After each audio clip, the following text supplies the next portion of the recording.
जैकबाबाद से आने वाली खबर सिर्फ एक कत्ल की खबर नहीं थी, बल्कि हमारे मुआशरे के ज़मीर पर एक सवालिया निशान है।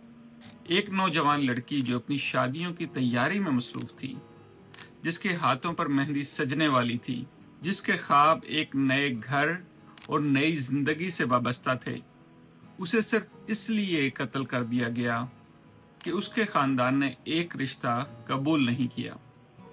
ये वाकया हमें एक तल्ख हकीकत का सामना कराता है कि हमारे मुआशरे में बाज़ लोग औरत को एक इंसान नहीं बल्कि ज़ाती मलकियत समझते हैं। जब उनकी ज़ाती ख्वाहिश पूरी नहीं होती तो वो इंतकाम, तशद्दुद और कत्ल का रास्ता इख्तियार करते हैं। मोहब्बत कभी जान नहीं लेती, मोहब्बत इज्जत देती है, मोहब्बत इंतखाब का हक देती है, मोहब्बत इनकार को बर्दाश्त करना सिखाती है। जो शख्स इनकार पर कत्ल कर दे वो आशिक नहीं, मुजरिम है। औरतों के खिलाफ तशद्दुद सिर्फ एक फर्द या खानदान का मसला ही नहीं बल्कि पूरे मुआशरे का मसला है।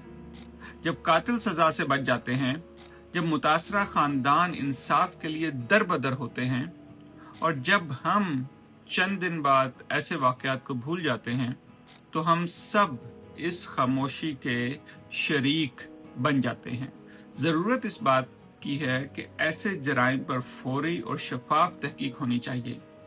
मुजरिमों को कानून के मुताबिक सज़ा देनी चाहिए और मुआशरे में ये वाज़ेह पैगाम देना चाहिए कि किसी औरत का नहीं कहना जुर्म नहीं है।